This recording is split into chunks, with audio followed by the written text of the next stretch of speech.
A lot of people don't have call to actions. They don't have proof. They don't have clarity. Wait a minute. You're putting a call to action in the bio line? Uh-huh. In those like 2 or 3 little lines underneath your picture? Uh-huh. What does that look like? Just like a bio line. Oh, you mean what is it? What is Yeah. it? For me, I give free audits, free LinkedIn audits. I'm going to your LinkedIn page right now. So you could have a free LinkedIn audit. Mine is actually details on how to work with me.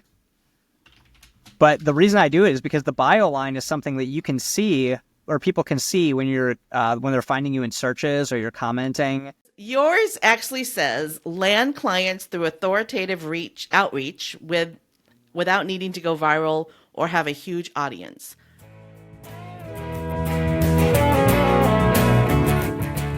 I'm Kandas Rodarte, and you are listening to Gratitude Geek, the podcast for building genuine, lasting connections with clients, colleagues, and community. Today, I'm joined by Nate Morse. We are talking about how solopreneurs are using LinkedIn to turn connections into clients. But first, a promo from our friends at HoneyBook. HoneyBook is a client relationship platform that helps independents manage clients and projects with ease and confidence. With easy-to-use tools that create elevated client experiences, HoneyBook makes running your business and getting paid on time simpler.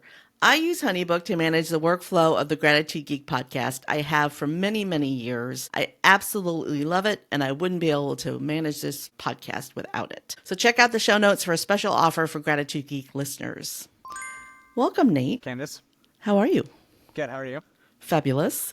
So what would you like the listeners to know about you? I started building businesses when I was maybe like 8 years old. Oh, so you waited until you were, you waited a while before you got started. Oh, yeah. Waited a whole 8 years. Yeah. Mm-hmm. Yeah. So, I mean, I have a big history of kind of building these things building businesses and trying to figure out what makes this whole thing tick. Because I feel like that if you become an entrepreneur, like a full-time one, whether that's, solopreneur, and I even was a part-time entrepreneur before I went solopreneur, and then, entrepreneur with an actual, team and everything. But I feel that once you're in that path, it kind of like, I don't know, like unlocks the world a little bit. You're not just like showing up and going to work. You kind of are really taking control of life, and the whole world is a different experience, I think, when you're a solopreneur or entrepreneur. I think that I just saw that as the way to have freedom, even when I was a little kid.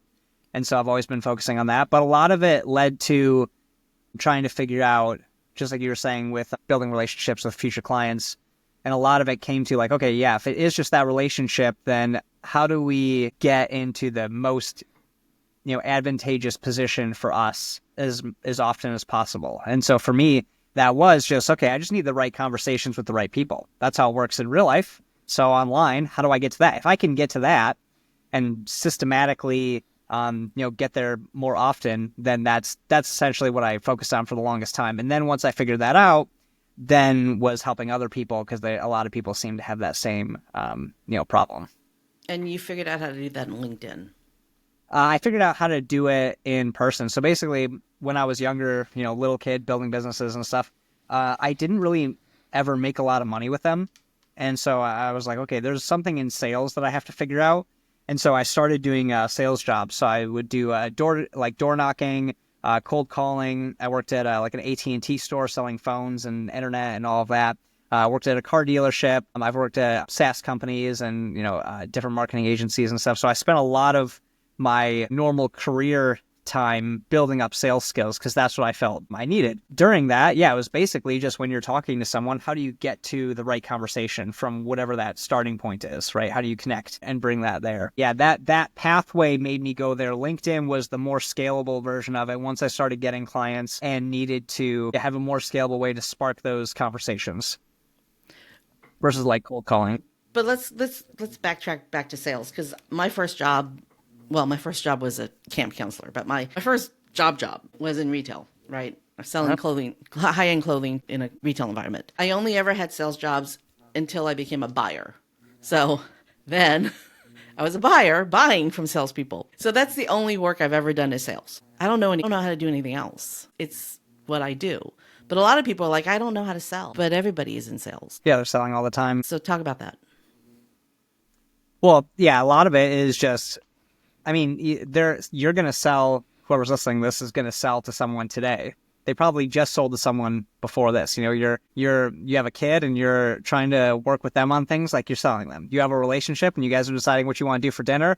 Like, you convincing them, even though don't think like, I'm just convincing people, because then that's kind of this vibe of you're trying to make them do something they don't want to do, right? But you're trying to figure out how to make it fit into what they want to do, right? And so it's essentially the same thing. People do struggle with the marketing aspect too, because in sales, cold calling is kind of like its own sales activity, but it's also kind of marketing like, because it's creating the like initial leads, you know? And so I think that people do need more opportunities in there. Like when they say like, oh, I'm not doing good at sales. Most people's problem is that they don't have enough like prospects to talk to. But yeah, I mean, they're selling all the time to anyone regardless. They just need to kind of bring that in here, because I think when we look at the business world, we think of, you know, there's all this information and stuff that you need to know. You know, in the current day and age, it's less of the salesiness that it used to be, and you can be much more casual. It used to be that you could only get your information from the salesperson. So it's how they constructed the information. Now the buyers are educated. And so it's really more just casual, you actually helping them. So just like you're helping them in normal life, that's pretty much what's going to go on in the business side. With the marketing aspect of it and with the social media, the LinkedIn aspect of it, you should be educating. Yeah.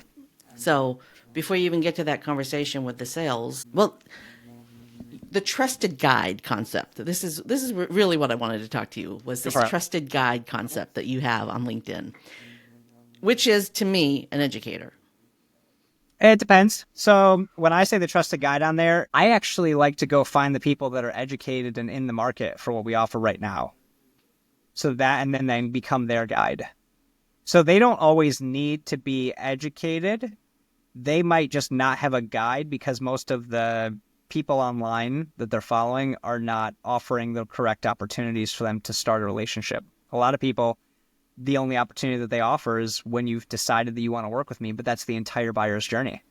That's the last stage. So if they're not at that stage and no one's helping them, that's the perfect time to actually come in and reach out to the people in the back of the class, metaphorically. So I like to do that and find the people that are these lost buyers, essentially, in underserved areas of the market. That's the first place that I start. The other people that, yes, have a pain point, but may not fully understand what the solutions available are to them, or understand the problem even deeper, I definitely work on that layer as well. And both of those, you can be guides for them. I hate to disagree with you. Okay. You just said the last step of the sales process was the transaction, and that is not the last step of the sales process. The sales process never ends, because you should be continually following up with your clients. As like a milestone, like once the process for getting a sale, I'm talking about that sales process, the process for getting a sale. So once they have completed that like pipeline of they bought, and they move on to upsell and onboarding and all that stuff. But that's what I mean. Yes. Once they, the last thing that they do before they buy is basically decide that they're going to work with you. Okay. Just as long as we understand that we never lose connection. You should always keep selling. You should always keep nurturing the relationship. They're not done once you're there. There needs to be a word for what I'm talking about. It used to be the sales process, but then people are like, they saw people doing it wrong, so then they want to give them that other angle. So yeah. Well, the best source of a referral is your happy customers, and referrals are the lifeblood of most business. Yeah. I mean, it should even be like, because even for us, like, you know, we bring in a lot of clients, but those clients bring in other clients, right? Mm-hmm. And so that the referral should supersede the marketing at one point if you have a good product. And good service. Yeah, the whole experience. Yeah, all the deliverables, the experience, all that will give you more referrals. Yeah. And the referrals will give you more referrals like them. And if you're building your business around the clients that you have, then quality of clients that you get not from referrals that you're starting out and bringing in is almost, I mean, technically, yeah, the clients that you have is like the most important metric in terms of the quality of them, because you build it around them. So they almost decide what the business turns into. Yeah, I could see that. Okay. So people listening right now, solopreneurs, micropreneurs, they're thinking, I don't need LinkedIn because I don't want to have a job. I'm not looking for a job. Address that. Yeah, a lot of people do, because LinkedIn is mostly known, at least it was for a long time there, just used as like a recruiting platform. Now it's more like a legitimate social media platform. You have celebrities and stuff, and they're making all these different creator tools and things like that. So it is becoming more of a social media platform. But honestly, at the end of the day, even if we're talking about, I don't know, some, if Windows social media, right? Like it doesn't matter if that's for, I don't know, putting pictures of your windows. If your target market is there and you can talk to them and figure out a way to connect, that's all you need. It doesn't matter what the platform is for. Well, let's talk about the new tools that they've been releasing, because recently they released vertical video. Yeah, kind of like the shorts. Yeah, so now people who have TikTok and YouTube Shorts and LinkedIn Shorts, what do they call it? Reels. They don't have to resize them to use them on LinkedIn, so they can repurpose their videos. In general, before you couldn't. And yeah, anytime a new feature comes out, the algorithm is the most, merit rewarding. So it's going to be the best. Yeah. Well, and I think LinkedIn has more features that are usable and groovy than any of the other socials. I mean, LinkedIn has articles. You can write articles on LinkedIn. LinkedIn has and education. They post Google actually indexes you, Yeah. You can tell the meta platforms, and I'm not sure if all of them, but you can tell some of the meta platforms that you want your page indexed on social, on but search engines. But you can't put like a post, right? Yeah. There isn't like an article thing on Facebook. Yeah. So who is okay, aside from the fact that they have all the groovy things, I mean, and the interface is so easy to use. It's easy to find people on LinkedIn. Like, if I wanted to find out on LinkedIn everybody that I am connected, first, second, and third connections that lives in the town that I live in, that is a couple of clicks in LinkedIn. And I don't think you can do that in any of the other socials. No, that's one reason I landed on LinkedIn, because so when I was doing cold calling, I would book a call, probably 1 out of every 10 calls. So I got really good at it. And then I was like, okay, how do I make a more scalable version of this? So you have like, cold email is one, but I was looking at social media platforms, and yeah, Facebook and, basically everything else besides LinkedIn, the targeting is incredibly difficult. Mm-hmm. So it's very difficult to find people, because Facebook, you can't really look at the whole database in general, so you can't really find who you're looking for. Twitter, there's not much information. I mean, even Facebook, there's not much information, but even less on Twitter. So you're just going to find some crypto picture or NFT or whatever, right? Yeah, Instagram is hard. Yeah, LinkedIn has way better targeting, and it's the only one that you can send a message along with a connection request. Yes. So being able to give my intention of why I'm reaching out, because that's when we're finding people that are in the market, we mention the activities they do in the buyer's journey in that connection note. And that makes it so that we can have, 80% acceptance rates on things, because we're genuinely finding them and showing like, hey, I saw that you did this. And so that's something that we can't do on any other platform. If we're on Facebook and I go and I add you, you have to basically look at my face and judge what I'm going to talk about, which is not fair to me. So I don't want to do that. So I want better targeting. Who is this kid with that beard? Yeah.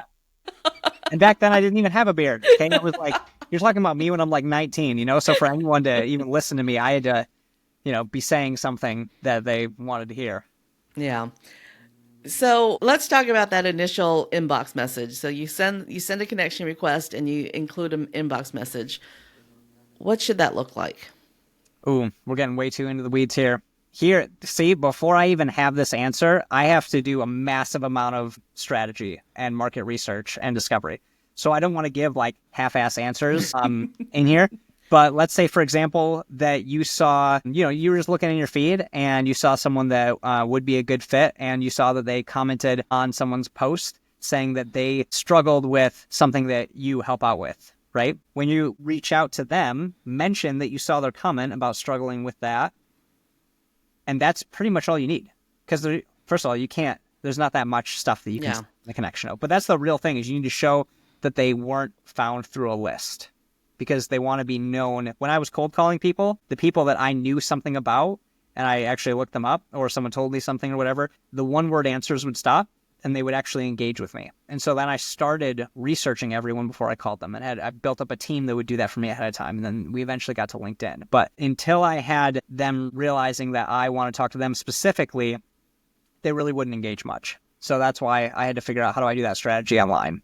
So that would be an example of it. Yeah, really, that it's just enough to get them to engage and go, okay, I want to hear more. And by you finding them versus you just them being from a list and saying, hey, I see you are in this city or you work at this place or whatever, things that are easily findable through Sales Navigator, things like that. That's one way that you can separate yourself because that's what everybody else is doing for the most part. I have a problem with somebody sending me a LinkedIn connection request and then I accept it and then immediately I get a sales message. Yep. Them trying to sell me something. Good And call it that. just, I normally, when that happens, if the first message they send me is a sales, like disgusting, gross sales message, I go and unconnect. Yeah. They lost my attention. What's a better strategy? I don't sell in the DMs at all. Like in terms of that, like I don't pitch slap. So I don't just send people pitches, right? So that thing that they engaged in or commented on or whatever, you need to provide value that's relevant to that, right? So it could be something giving away for free. It could be even just like a deeper engagement with what they commented so that you can make the situation go a little bit, so you can start to build that relationship there. But yeah, basically just don't sell. Like you're just having a handshake. You don't need to, I say this all the time in my content. It's like, it seems like a lot of people, when I was first looking into this, I felt like that people were just walking up to people, in the virtual world. And the first thing they're saying is like, hey, we don't know each other yet, but here's all the reasons that we should get married. And regardless of how good that offer is, the relationship isn't there to make them want to work with you. Yeah.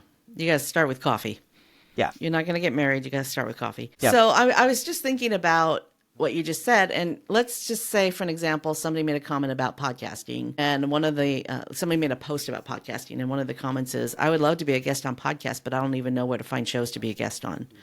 Something that I could send as an inbox would be, hey, I saw that you posted on Nate's post or you commented on Nate's post that you want to be a podcast guest, but you don't know where to begin.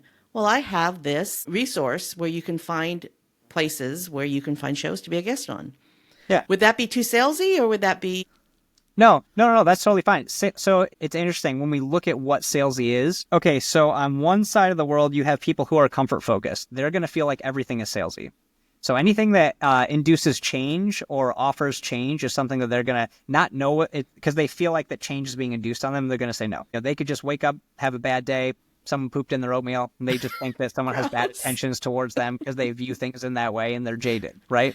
I might have to use pooped in their oatmeal as whenever someone's mad, I either go, who hurt you or who pooped in your oatmeal? And I say this in person with clients of big companies, Fortune 500 ones that we can't do. And their whole team goes, but then I gain the respect of the guy. Anyways, that's a different thing. But they weirdly like that. But I like that too. I like people to be able to actually, not condition their speaking.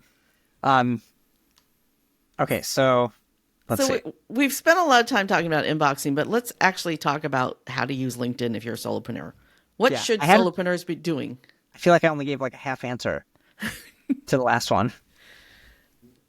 Well, I mean, the answer is it depends on the person you're sending the message to. I mean, for the salesy part? No, this is super important. So yeah, we don't want to induce change. So if we're saying like, hey, do you want to buy my thing? That's basically going, hey, do you want to take on risk? Right. And so that they can feel that subconsciously. And so they don't like that. So instead, you need to be basically knowing that they're on this journey of trying to figure things out. And you want to become the source that they go to figure things out by giving them things. So you're becoming that guide. Right. So if you offer them free things, free resources that help them get educated, right? Because they most likely just want clarity on it or whatever, depends on what stage they're in, and what even buying journey they're in. That's going to now make you the guide versus pushing them away and trying to be salesy.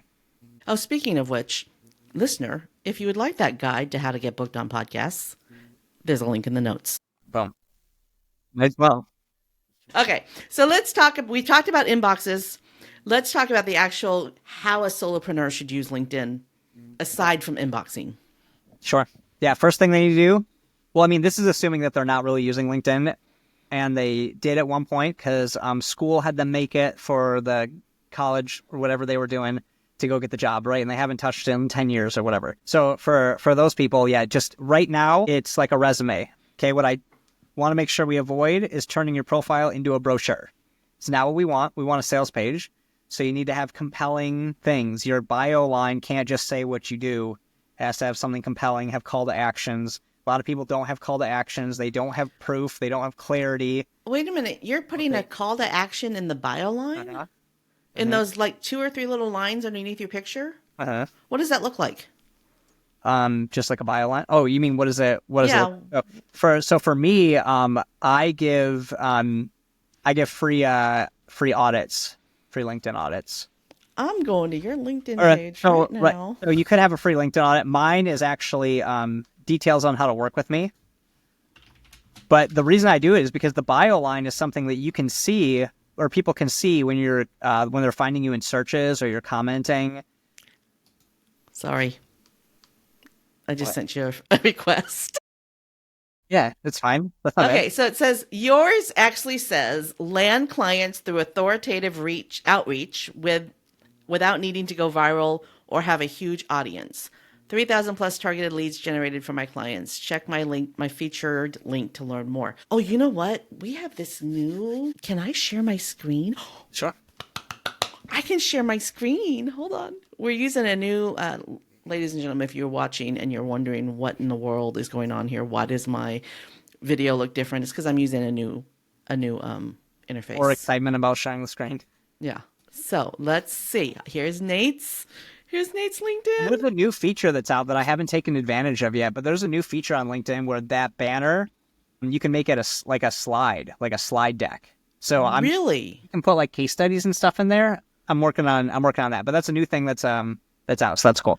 But yeah, so I mean, if you look at right here, okay, so you see that I have clarity on what I do. So land clients through authoritative outreach, and notice that authoritative and that next sentence, the without needing to go viral, have a huge audience, are differentiators. Mm-hmm. And the authoritative is like a branding thing. And then we have 3,000 plus targeted leads generated for my clients. That's giving proof, right? So now we know here's what he does, here's how well he does it. And if I want to learn more, boom, click my featured link to learn more. And there's an emoji right there. I don't know if it's technically called an emoji, but I know what you mean. The little arrow pointing down. Down Yeah. arrow. A symbol. Yeah. It's a symbol. And then almost the same thing in my banner, if you look at it, right? Land clients through outreach without having to go viral, have a huge audience. And then you have the call to action of link to work with me in the featured section, and you have a bunch of proof. And that's a hyperlink. No, that's No. just clicking it. I wish I could. Yeah. Okay. So you just wrote on that. You just wrote over it. Okay. Yeah, I do that. But even that bio line showing up in like comments or people researching me through through the search, that's going to drive them to click on my profile. It creates curiosity. Mm-hmm. But if you tell them everything and you're like, hey, it's just going to be more of the same, is what your bio line basically says, because it doesn't create intrigue, might not click on you. And then you have your about page. Yep, And more proof, going in a little bit deeper of what we do, and then drive into the feature link again. This is something important to look at. Your about page fills the screen. That's it. It's not too long. It's not too short. Yeah, same thing with outreach messages. A lot of people send giant brochures. Nope, don't do that. Send short messages. Because these people that are looking at your profile have the attention span of someone drunk driving while taking a left at an intersection. And so you need to know that it needs to be short, it needs to be repetitive, and you need to focus on the things that make the difference. So what do you do? Like, who do you help with? How well has it worked? And what's the next step if they want to learn more? And then you've pinned a featured link. Just one, not 12. Because I see a lot of people, what they do is, I see a lot of people put posts in there, and it drives me crazy because it's like, okay, you're going to spend all this effort on content to bring people to your profile, and then you're going to send them back into the content world. Are you trying to lose money here? What's going on? So if I wanted to give away my guide to getting booked on podcasts, I would just do that there. Yeah, if you want to. Yeah, if you wanted that, it depends on what your call to action is. So if you're listening to this and you have a big audience and you want to teach a skill, then yes, put that as your featured link and call to action. If you are more of a high ticket business that is more niche, like kind of me, then put something in where it's more directed as them getting on some call with you or filling out like an application to work with you. Some way to get them in your funnel. Yeah, and I'm not against it. I have had times where because I have an Amazon best-selling book as well. And so I've had it where I'll have that in there next to it, or I might have my newsletter that I have on LinkedIn next to it as well. But paradox of choice, I basically just focus on this. Okay. So you use all of the features: posts, comments, videos, images, newsletters, and documents. You have dove in and you're using everything. Yep. I've used lives. I've used everything besides Everything besides the banner slideshow that I just was talking about. Yeah. Can't kill collaborative articles, all of them. So if someone is overwhelmed by all of that, what should they do? What should they do? If they can only like, all I can do is like two things. Oh, first, I can't make a hire newsletter. me. No. Um, yeah, I mean, no, the first thing they need to do is make sure the profile is good because they might have opportunities that are coming across it while they're listening to this. That's the first thing, is make your profile better. Okay. And then maybe pin your featured link because that seems like it's... Yeah, I'm going to count that as making the profile better. I'm going to count that, yeah. Yeah, if you're saying like there's too many things in terms of them, like they're overwhelmed by updating the profile, don't be an entrepreneur. Like if that's overwhelming, you are not ready. Changing one page of your profile, no. Because you're not ready to do content, you're not ready to do outreach, you're not ready to, even, what was it called? You say Honeybooks? Even that probably takes more work than like updating your profile. Even getting on a podcast, okay? Even reading her guide or video, whatever it is probably more work than updating your profile. Now, if you don't know the things to put in, you have thinking time, and that is where a lot of the hard work comes from, which is what you'll figure out as you become an entrepreneur. But here's a hot tip. If you have no idea what to put in for your About Me page, your About on your LinkedIn profile, go read 10 or 12 other people's and figure out which ones you like. Yeah, something is better than nothing. Even if, AI is good and bad, right? It can help with working through the gray area. So as a hack, I would go find your competitors, take their about sections, put them into ChatGPT or something, and then get your own thoughts on what makes you different than them, and then feed that in as well. And that'll give you some stuff to work with because we do better as judgers. So iterating things that already exist versus just creating from scratch when we're stuck like that. At the end of 2024, this website, Cleave AI, did this LinkedIn wrap up for anybody who wanted to get one. Did you do yours? Don't even know. Okay. So this AI that I had never engaged with before went through my LinkedIn and basically undressed me and knew exactly who I was. It was the creepiest thing. It's so creepy. It knew exactly, it really knew who I was. This little AI. So AI is scary good. What do you mean? Like it does, there's a bunch of them that do like disc profile analysis. It was, as I reflect, Dear Kandas, this is from Cleve. Dear Kandas, as I reflect on the past year, my heart swells with admiration for you and the incredible journey you've navigated. Your grit in the face of adversity has not only inspired many, but has also created a ripple effect in the lives of countless micropreneurs seeking stronger connections. That is exactly who I want to be and my aspiration in life. Yeah. Yeah, that's pretty cool. Yeah, it's probably reading like your content in your about section and coming up with a thing for it. That's kind of cool. Well, it basically went over all of my content that I had uploaded to LinkedIn for the year, and that's what I was thinking. Yeah, it was just creepy. But AI knows if you engage with AI and you give it information, garbage in, garbage out, right? So if you give it good info, it's going to give you good results. And it's not the end product. Like, do you remember Jarvis? They're called Jasper now. Okay, so I was the second user of that, so they asked me if I wanted to use it. That's how I ended up writing the book. We did it in a week. We had a challenge because they did a small group of us, and they did like a founders group, and so we had like 10, 20 people, and we did a challenge of who can make a book within a week, and we didn't have if there's a document editor in Jasper now, like that wasn't a thing. It was just the templates. We were just assimilating. Into docs and whatnot. And it wasn't even close to what it is now. But yeah, no, that was the first time kind of using like AI with it. So how long ago was that? Oh man, we're talking like end of 2020, early 2021, I think. So before AI was really smart like it is now. ChatGPT wasn't even around then. Yeah.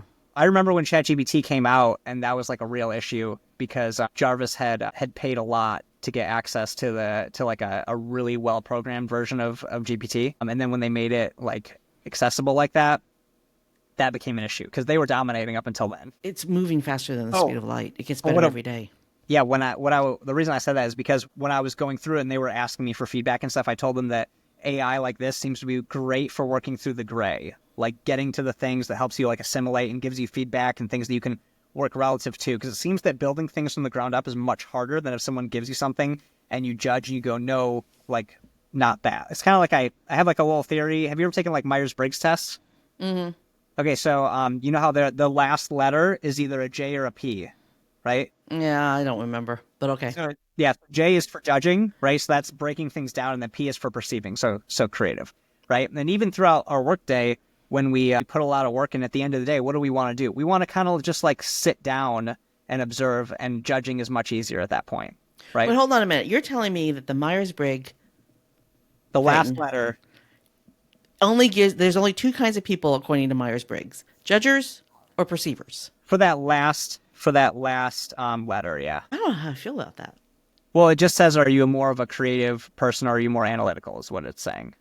Yeah. Oh, see, when I hear the word judge, it has a negative connotation to me.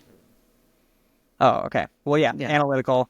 Yeah. Okay. Analytical. Yeah. So Okay. I think that AI allows us to do the analytical side, which, like, again, if we go home, it's much easier to watch something and not have to create and use that brain juice. So I think the AI makes things faster in the creative part. It allows you to be more of a judging seat or an analytical seat. I wonder if the AIs are smart enough to, if you asked it, what would you predict, dear AI, what would you predict is my Myers-Briggs code or whatever Yeah. Well, what would you predict is my DISC profile yeah, based on our previous interactions?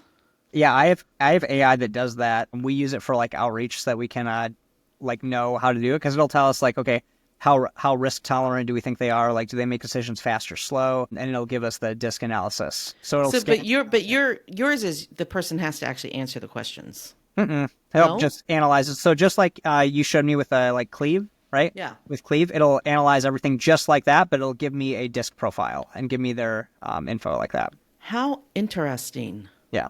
So we can use that to feed in to know, like, okay, are there any updates to messages that we need to make based on the person's personality?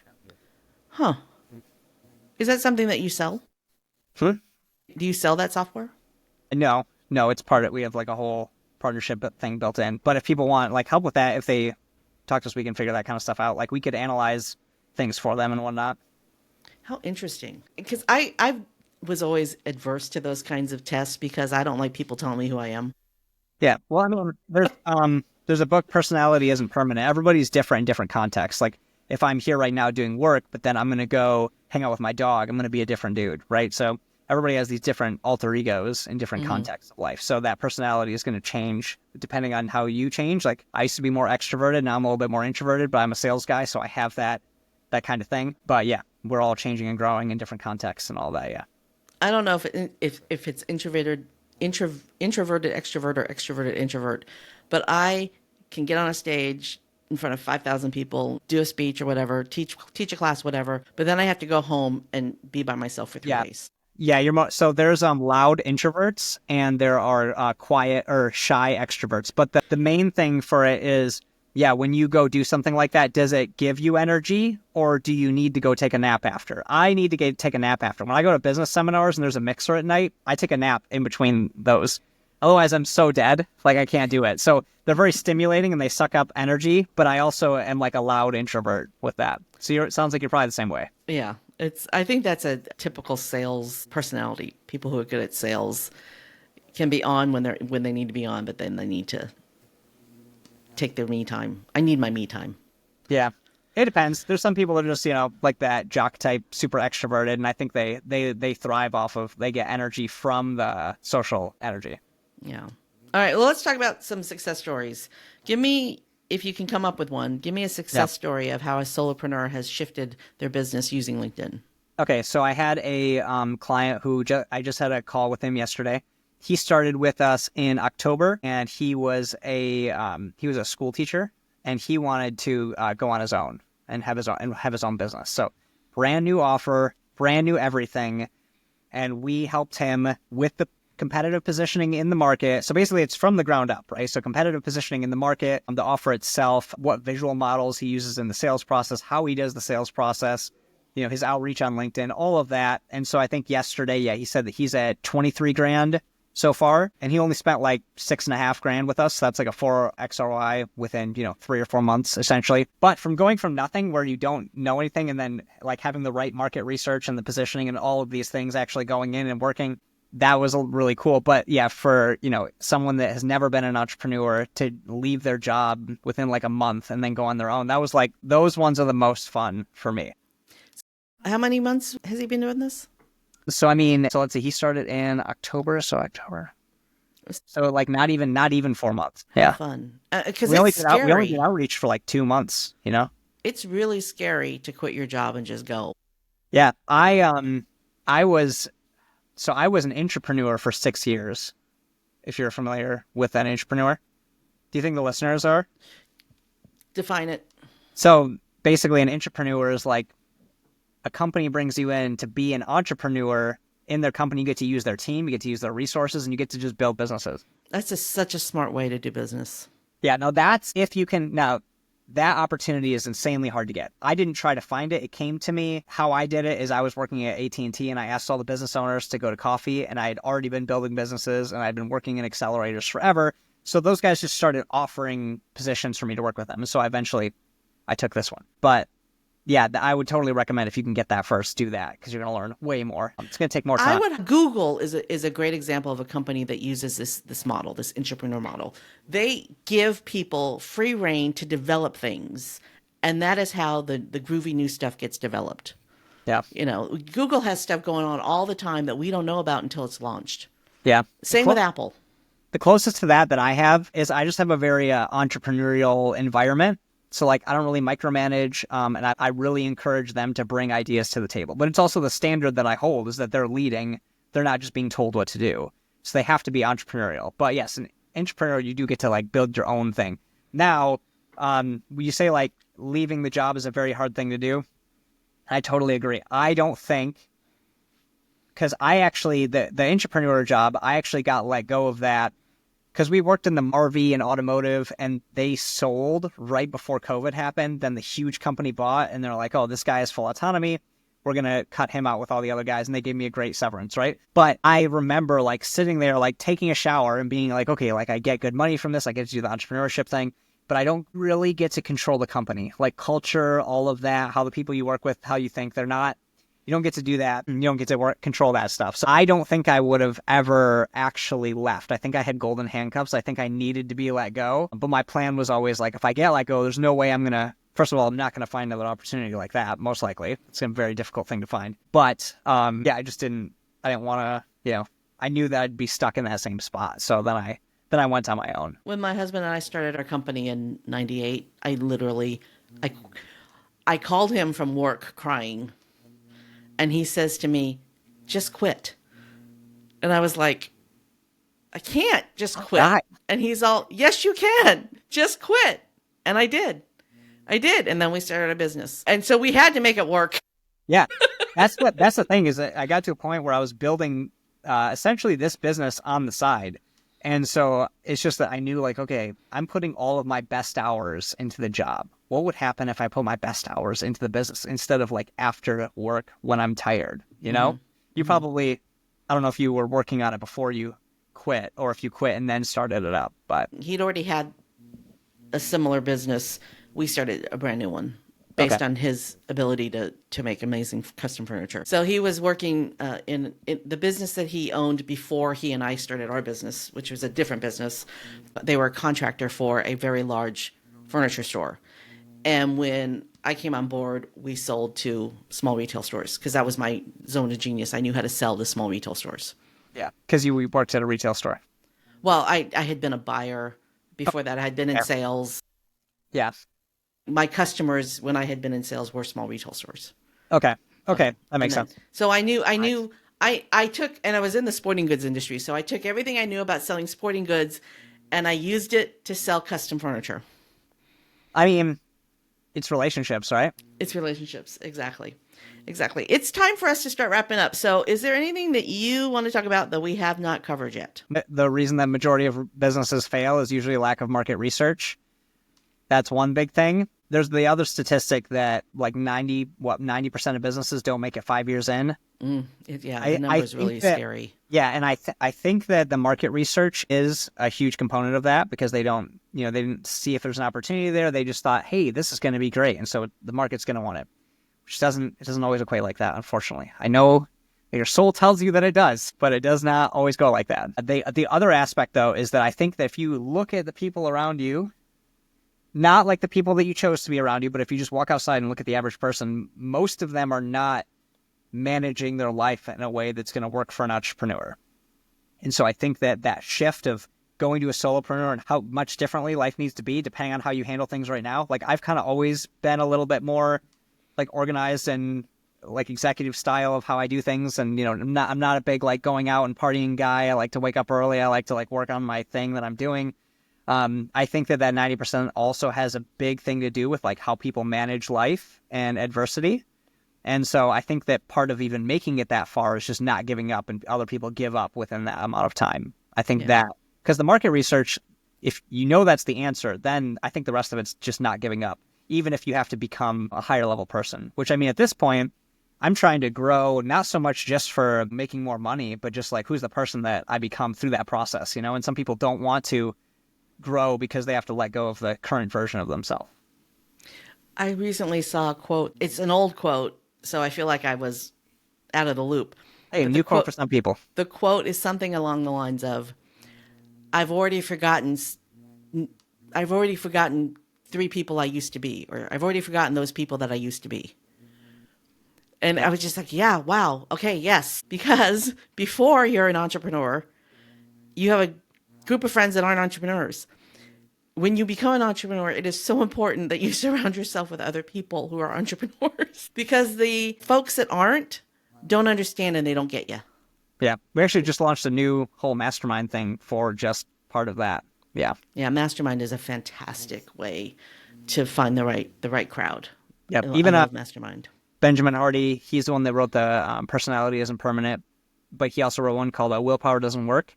And he basically says, like, yeah, if you look at anything, the context that you're in makes you ready for it. There's no job that you're ready for unless you've done that same job, right? But for the people that are going to be nitpicky. But like if it's your first time doing that job, the job is going to make you ready for it. And they're mostly looking at like, you know, attitude of things. And so he says in there that like if you're an entrepreneur, Mastermind is probably one of the best investments that you can make because it calibrates you. And I've spent, you know, probably over $200,000 since 2020 on different masterminds. That's why I'm even in Nashville, is because one brought me down here from Michigan, right? But like, I don't think I would have been able to do these things without that. Yeah, I love Mastermind. It's when I first started this business with my husband 27 years ago, I found a group of women, and we didn't know it was a mastermind. Yeah, people that are doing the same thing. And yeah, we didn't know it was a mastermind. We all had kids that were the same age, and all of our businesses supported the family. We had businesses that supported our family. It wasn't side hustle money. We were work-at-home moms who supported our family with our income. And there were like 8 of us or something. And we just were there to support each other. We were the water cooler. We bounced ideas off of each other. It was amazing. I didn't know it was a mastermind when we were doing it.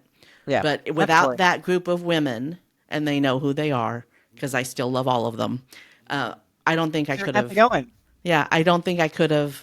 No, I'm like the only person who's still in business. Everybody. I spent 27 years, Nate. Wait, how many were in that group? About 8. About 8? And so we're 7. So, I mean, yeah, that's the statistic. You beat it. You beat the statistic. How did that need? Actually, Lynn still has her business. So Lynn and I are the only ones who still have our businesses. Hey, but yeah. You guys beat the statistics. That's 1/4, over 27 years. 27 years ago, yeah. And you made it? Yeah. How many of the other 6, how many of them were down and out within the first 5 years? None of them. They stayed for 5? You all were Yeah, I mean, we were together as our little group for, 10 years probably. Okay, see? So that mastermind clearly made a difference if all of you made it for 10 years, because that's statistically not going to happen, Yeah, we called ourselves Super Whams. We really pulled ourselves up. Super Whams? What's Super the Whams? Women? Work at home mom. Oh, okay. I thought the W was for sure a woman. No, work at home mom. No, that's work at home moms. That sounds great. All of our kids were, under 5-ish, and now they're all adults, That's fun. If you have a group chat with them, you should totally go and message. I will. I will tell them. We were talking about a podcast. I forgot about you. That reminded me. I know. I never forget about them. Yeah, I didn't. That's why I was like, it reminded me about it. I tried to backtrack from saying, Yeah, they're such an important part of my life. All right, Nate Morse, this is your moment of gratitude. For whom or what are you most grateful?